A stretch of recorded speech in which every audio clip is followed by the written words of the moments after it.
Hello friends, welcome back to my YouTube channel legal Gyan. मैं हूं आपका host advocate Kushaldeep Shukla. Friends, आज की वीडियो में हम बात करने वाले हैं थेफ्ट और एक्सटॉर्शन के बारे में। हम थेफ्ट क्या है, एक्सटॉर्शन क्या है, इसको समझेंगे और उनका स्लाइटली कंपैरिजन जो है वो भी करेंगे।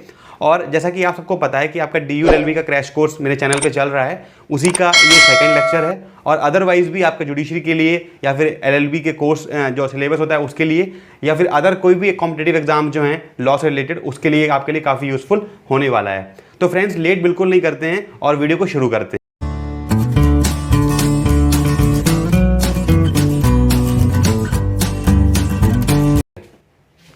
तो फ्रेंड्स, शुरू करते हैं थेफ्ट और एक्सटॉर्शन के बारे में। सबसे पहले हम थेफ्ट को समझने की कोशिश करते हैं कि थेफ्ट के एसेंशियल इंग्रेडिएंट्स क्या हैं और थेफ्ट की क्या डेफिनेशन है और क्या पनिशमेंट है। फ्रेंड्स, अगर आप थेफ्ट को देखो तो इंडियन पिनल कोड के सेक्शन नंबर 378 में थेफ्ट डिफाइंड है, यानी थेफ्ट की क्या डेफिनेशन है वो सेक्शन 378 में डिफाइंड है। और इसके अगर पनिशमेंट की आप बात करो तो उसका जो नेक्स्ट सेक्शन होता है 379, उसमें इसकी पनिशमेंट की बात है, ये अप टू 3 years हो सकती है। अब बात करते हैं कि कोई भी एक्ट थेफ्ट बनता कैसे है, यानी इसेंशियल जो इंग्रेडिएंट्स हैं उसके वो क्या चीज़ हैं। तो अगर आप इसके इसेंशियल इंग्रेडिएंट्स की बात करो तो थेफ्ट क्या है, it is a taking away of a movable property out of a position of a person with the dishonest intention. यानी कि अगर इसको आप ब्रेक करो कि क्या इसके इसेंशियल इंग्रेडिएंट्स हो सकते हैं, तो सबसे पहले इंपॉर्टेंट चीज़ है कि डिसऑनेस्ट इंटेंशन होनी चाहिए किसी पर्सन की। दूसरी चीज़, taking away of a movable property, यानी क्या है कि जो थेफ्ट होता है वो सिर्फ मूवेबल प्रॉपर्टी के लिए होता है, ठीक है ना। ये मूवेबल प्रॉपर्टी की इसमें बात नहीं होती है, यानी थेफ्ट जो है वो कोई ऐसी मूवेबल प्रॉपर्टी है, उसको अगर कोई डिसऑनेस्ट इंटेंशन से किसी से लेता है या टेक अवे करता है तो वो तभी थेफ्ट कमिट कर पाता है। दूसरी चीज़ क्या है कि out of position of any person. जब आप बात करते हो out of position of any person, तो इसमें इंपॉर्टेंट चीज़ ये हो जाती है कि ओनरशिप मैटर नहीं करती है। फॉर एग्जांपल, जैसे ये मेरी वॉच है तो मैं इस वॉच का ओनर हूँ, ये इंपॉर्टेंट नहीं है।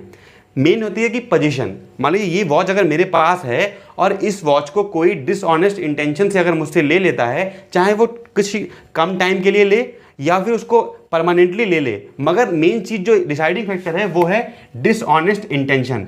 डिसऑनेस्ट इंटेंशन का मतलब ये हुआ कि उसकी जो इंटेंशन है वो रिटर्न करने की नहीं है, उसका पर्पस उसको चीज़ को लेने का मतलब ये कि उस चीज़ को वो रख लेगा अपने पास। ठीक है फ्रेंड्स, अब करते हैं विदाउट दैट पर्सन्स कंसेंट। अब कंसेंट की बात करें, कंसेंट भी दो तरह से हो सकती है, इम्प्लाइड कंसेंट या फिर एक्सप्रेस कंसेंट। अब जैसे क्या मतलब हुआ कि मान लीजिए मेरा कोई फ्रेंड है और वो मेरे फ्लैट्स पे अक्सर आता रहता है, तो अगर वो मेरे फ्लैट पे किसी दिन आता है और उसे कोई टेबल पे कोई चीज़ रखी मिल जाती है और वो उस चीज़ को लेके चला जाता है विद दिस इंटेंशन कि ये चीज़ मैं अगले वीक तक या नेक्स्ट डे या 2-3 दिन बाद उसको रिटर्न कर दूंगा। तो यहाँ पे फ्रेंड क्या होता है कि जैसे कि मुझे पता है कि मेरा फ्रेंड जो है वो आता रहता है और चीज़ें कभी कभी ले जाता है और बाद में रिटर्न कर देता है, तो यहाँ एक इम्प्लाइड कंसेंट मैंने उसको दे रखी है कि वो मेरी कोई चीज़ ले सकता है। तो वही डिसाइडिंग फैक्टर हो जाता है कि कंसेंट का कॉन्सेप्ट यही है कि अगर कहीं पे अगर ऐसा है कि जो जिसकी पोजीशन में प्रॉपर्टी है उसकी अगर कंसेंट इम्प्लाइड या एक्सप्रेस है, तब वो थेफ्ट नहीं होगा। अगर यहाँ पे ऐसा होता कि कोई अननोन पर्सन होता या कोई भी पर्सन होता फॉर दैट मैटर, और अगर मेरी चीज़ जो मेरे पोजीशन में है उसको वो डिसऑनेस्ट इंटेंशन के साथ ले जाता, यानी कि उसकी रिटर्न करने की इंटेंशन ना होती, तब वो थेफ्ट कमिट कर देता। यानी थेफ्ट को समझने के लिए उसके इंग्रेडिएंट्स को समझना बहुत ज़रूरी है। अब एक इंपॉर्टेंट चीज़ है, move such property in order to such taking. अब क्या मतलब हुआ कि थेफ्ट का मतलब ये भी नहीं है कि कोई चीज़ आपसे ले ली और लेके कहीं दूर चला गया। यानी कि कोई अगर स्लाइटली कोई चीज़ को मूव करता है डिसऑनेस्ट इंटेंशन के साथ किसी की पोजीशन के अगेंस्ट, तो वो थेफ्ट हो जाता है। इसको हम अच्छे से समझने के लिए इलस्ट्रेशन को समझने की कोशिश करते हैं। Friend, A cuts down a tree on jets position without jets consent, hair as soon as a had सीवेयर the tree in order to such taking he has committed theft. अब इसको समझने की कोशिश कीजिए। जैसे कि ट्री है, अगर ट्री जो अपना पेड़ जमीन से लगा हुआ है तब वो इमूवेबल प्रॉपर्टी है, ये हम सब समझते हैं। मगर अगर कोई पर्सन जो है, मान लीजिए मेरी जगह में, यानी मेरी कोई जगह है जो मेरे पोजीशन में है, उस जगह पे कोई ट्री लगा हुआ है और उसको कोई पर्सन कट करता है, तो अगर कट करके वो मेरी पोजीशन में पड़ा हुआ है तो वहाँ तक अभी वो थेफ्ट नहीं है। The moment he start taking it with him, तो वो थेफ्ट बन जाता है। यानी कि जो थेफ्ट, यानी कि जो ट्री था जो कट डाउन पड़ के मेरी पोजीशन में पड़ा हुआ था, उस जिस मोमेंट पे उस चीज़ को ले जाने की कोशिश करता है, यानी स्लाइटली मूव करता है, वहाँ पे थेफ्ट का जो क्राइम है वो कमिट हो जाता है। यानी थेफ्ट का जो ऑफेंस है वो कमिट हो जाता है और उसके जो इंग्रेडिएंट्स हैं वो फुलफिल हो जाते हैं। इसी से मिलता जुलता एक इलस्ट्रेशन मैं और बताता हूँ आपको।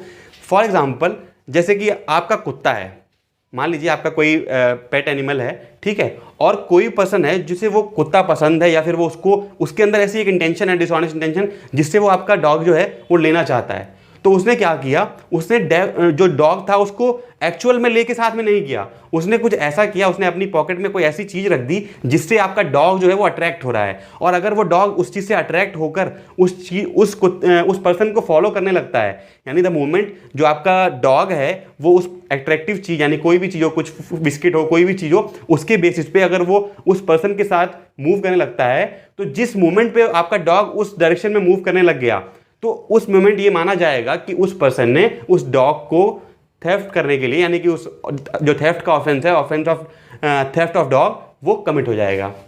ये थी फ्रेंड थेफ्ट के बारे में बात। और इसके इंपॉर्टेंट इलस्ट्रेशन, यानी कि जब आप अगर कहीं भी देखेंगे तो आपके इलस्ट्रेशन बेस्ड क्वेश्चन बनते हैं कि ऐसी इलस्ट्रेशन दे रखी होगी तो पूछेगा कि क्या थेफ्ट हुआ या नहीं हुआ है। आप थेफ्ट को तभी मानेंगे कि जब वो सारी ये जो कंडीशंस हैं वो फुलफिल कर रहा हो, यानी थेफ्ट तभी होगा जब ये एसेंशियल जो इंग्रेडिएंट्स हैं वो उसके फुलफिल हो रहे हों। अब समझते हैं फ्रेंड्स कि एक्सटॉर्शन क्या होता है। एक्सटॉर्शन जो है वो भी एक इंपॉर्टेंट कॉन्सेप्ट है, जो जिससे आपके DU LLB में भी काफ़ी क्वेश्चन बनते हैं और अदरवाइज भी जुडिशरी या अदर एग्जाम्स में काफ़ी क्वेश्चन बनते रहते हैं। तो अगर आप एक्सटॉर्शन की बात करो, जैसे कि वसूली इसे बोलते हैं, वसूली भाई वाला वसूली, तो एक्सटॉर्शन जो है वो आपका इंडियन पीनल कोड के सेक्शन 383 में उसकी डेफिनेशन मेंशन्ड है, और जो इसका पनिशमेंट है वो 384 में है। इसका भी पनिशमेंट जो है वो अप टू 3 इयर्स हो सकता है। फ्रेंड एक ट्रिक भी है, हालांकि अगर मैं कोई ट्रिक बता रहा हूँ ये यूनिवर्सली एप्लीकेबल नहीं है कि आपको हर जगह अप्लाई कर दो, हर चीज़ के अपने एक्सेप्शंस होते हैं। ट्रिक ये है कि जनरली क्या होता है IPC में, कोई अगर कोई ऑफेंस दे रखा है, उसका जो नेक्स्ट सेक्शन होता है, जनरली मतलब ऐसा नहीं कि हमेशा ऐसा होता है, जनरली ये होता है कि जो उसका जो नेक्स्ट सेक्शन होता है उसमें उसका पनिशमेंट दे रखा होता है। हालांकि इसके एक्सेप्शन ऐसे भी हैं कि जिसमें एक ही ऑफेंस में, लाइक किसी एक ही सेक्शन में उसका ऑफेंस भी दे रखा है, उसकी पनिशमेंट भी दे रखी है और डेफिनेशन भी दे रखी है। तो आपको थोड़ा ट्रिक के लिए आपको समझना पड़ेगा कि कहाँ पे कौन सी चीज़ अप्लाई हो रही है। अब समझते हैं कि एक्सटॉर्शन क्या होता है। अब एक्सटॉर्शन जैसे आप समझ पा रहे हो, वसूली मतलब कि किसी को ऐसी कोई फियरफुल इंजरी का अगर आपको किसी को आप देते हो, मतलब कि किसी को आप इंजरी होने का डर हो, उसके बदले में आपसे कोई चीज़ मांगते हो, वसूली करते हो, तो वो आपका एक्सटॉर्शन हो जाता है। ये एक लेमन लैंग्वेज की बात हो गई। अब समझते हैं इसको इंडियन पीनल कोड के कॉन्टेक्स्ट में कि एक्सटॉर्शन का मतलब क्या होता है। तो एक्सटॉर्शन इज फॉर मूवेबल और इमूवेबल प्रॉपर्टी। अब ये थेफ्ट से कैसे अलग हो गया कि थेफ्ट में केवल मूवेबल प्रॉपर्टी की बात हो रही थी, वहां पे सिर्फ मूवेबल प्रॉपर्टी का थेफ्ट हो सकता है, यहाँ पे मूवेबल प्रॉपर्टी भी हो सकती है और इमूवेबल प्रॉपर्टी हो सकती है। दूसरी चीज़ क्या है, putting a person in fear of injury to him और अदर पर्सन, यानी कि putting a person in fear of injury, यानी किसी पर्सन को इंजरी का ऐसा मतलब कि उसे ऐसा फियर डाल दो कि उस पर इंजरी कोई मतलब होएगी, ठीक है। तो टू हिम और अदर पर्सन का क्या मतलब हुआ, यानी कि अगर मैं हूं, सपोज कीजिए आप मुझसे कोई चीज़ छीनना चाहते हो या चीज़ लेना चाहते हो, तो आप या तो मेरी जान को खतरा बता के उस चीज़ को ले लो, या फिर मेरा कोई नियर डियर है, यानी कि कोई माला मेरा बच्चा है या मेरा कोई रिलेटिव, मेरा भाई बहन कोई भी है, उस पर्सन की जो लाइफ है उसको इंजरी है, उसको लाइफ को इंजरी हो सकती है, ऐसा फियर मेरे को जब लगेगा, और ऐसे में अगर मैं कोई प्रॉपर्टी आपको डिलीवर कर देता हूं तो वो आपका एक्सटॉर्शन बन जाता है। दूसरी चीज़ क्या है इसका important, and thereby dishonestly inducing him to deliver to such person any valuable property, यानी क्या मतलब हुआ, एक तो डिसऑनेस्ट इंटेंशन से आपने वो चीज ली, दूसरी inducing him to deliver to such person any valuable property. मान लीजिए मेरे लिए कोई चीज इंपॉर्टेंट है, बट वो चीज मुझे आपको डिलीवर इसलिए करनी पड़ रही है क्योंकि या तो मेरी खुद की जान को खतरा है या फिर मेरे से रिलेटेड कोई पर्सन है उसकी जान को खतरा है। तो ये बेसिकली यही हुआ, मतलब कि एक तो मूवेबल और इमूवेबल प्रॉपर्टी की बात हो रही है, यहाँ पे कोई भी चीज हो सकती है, चाहे वो आप मेरी कार को ले लो, चाहे आप मेरी बाइक को ले लो, चाहे मेरी वॉच को ले लो, या फिर आप मुझसे कोई ऐसा पेपर साइन करा लो जिसमें मेरा कोई प्रॉपर्टी हो, कोई घर हो, कोई फ्लैट हो, क्योंकि मैं उसके इसलिए साइन कर रहा हूं जस्ट बिकॉज मेरा कोई रिलेटिव या फिर कोई मैं खुद अपनी लाइफ को बचाने के लिए काम कर रहे हैं। दूसरी चीज क्या हुआ फ्रेंड, तो हम समराइज वे में एक चीज बोल सकते हैं, we can say extortion is disturbing a person of his property by putting him under fear, यानी क्या हुआ, किसी पर्सन से किसी की प्रॉपर्टी छीनना इस तरह से उसको कोई ऐसी फियर या ऐसी इंजरी का डर हो जिस वजह से वो आपको इंड्यूस होकर वो प्रॉपर्टी डिलीवर कर रहा है। तो एक्सटॉर्शन का बेसिक मतलब यही हुआ। अगर आप इलस्ट्रेशन की बात करें, यानी अगर इसका एग्जाम्पल की बात करें कि क्या किस तरह से समझ सकते हैं लेमन लैंग्वेज में कि एक्सटॉर्शन यहाँ पे कमिट हो रहा है। For example, A threatens to publish a defamatory libel concerning Z unless Z gives him money, यानी क्या हुआ यहाँ पे, ए ने जेड को थ्रेटन किया कि आप जो है मैं आपके खिलाफ कोई ऐसी चीज लिख दूंगा डिफेमेटरी। लिबल का बेसिकली मतलब ये होता है, label is a kind of defamation जो कि रिटन फॉर्म में होती है, यानी एक होती है ओरल फॉर्म में डिफेमेशन, एक होती है रिटन फॉर्म में। तो लिबल जो है वो रिटन फॉर्म में डिफेमेशन होती है।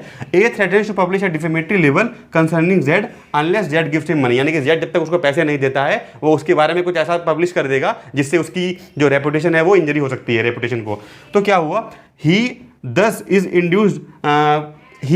induces Z to give him money, A has committed extortion। यानी क्या हुआ कि अगर Z ऐसे जो इंड्यूसमेंट के साथ हुआ है, ऐसे में अगर कोई चीज़ उसको दे देता है, यानी मनी दे देता है A को, तो यहाँ पे ये माना जाएगा कि वो एक्सटॉर्शन उसके साथ में हुआ है। या फिर एक अगर इसका इलस्ट्रेशन एक और समझो आप, उसमें ये है कि मान लीजिए मैं A हूँ और आपने मेरे को ये बोला कि अगर आप इस प्रॉपर्टी के पेपर्स पे साइन नहीं करोगे तो या तो मैं आपको गोली मार दूंगा या फिर आपके बच्चे को गोली मार दूंगा। तो यहाँ पे क्या हुआ कि वहाँ पे मैं अगर प्रॉपर्टी साइन कर रहा हूँ तो मैं अपनी फ्री कंसेंट से नहीं कर रहा हूँ। मैं क्यों कर रहा हूँ साइन? मैं इसलिए कर रहा हूँ क्योंकि वहाँ पे मेरी खुद की लाइफ को डेंजर है या फिर मेरे किसी नियर डियर को की लाइफ को डेंजर है। तो आपको यही समझने की कोशिश करनी है कि एक्सटॉर्शन में बेसिकली यही इंपॉर्टेंट इंग्रेडिएंट्स है, ये आपको समझने की जरूरत है। और अगर कंपैरिजन की बात करो, थेफ्ट में क्या था, थेफ्ट में सिर्फ मूवेबल प्रॉपर्टी की बात हो रही थी और यहाँ पे मूवेबल या इमूवेबल प्रॉपर्टी कोई भी हो सकती है। मूवेबल प्रॉपर्टी कब, अगर वॉच, घड़ी या कोई या कार, बाइक, कुछ ऐसी चीज़ हो जो वो मूवेबल प्रॉपर्टी हो जाएगी। और अगर वहाँ पे कोई प्रॉपर्टी यानी कि कोई फ्लैट, घर की बात हो रही है, यहाँ पे पेपर साइन करना पड़ रहा है, तो वो आपकी इमूवेबल प्रॉपर्टी हो जाएगी। फ्रेंड, आई होप आपको ये वीडियो इन्फॉर्मेटिव लगी होगी और आपका ये जो DU LLB crash course continued है, उसका सेकंड लेक्चर ये था और इस तरह से और भी वीडियो लेके मैं आता रहूंगा। Thanks, friend.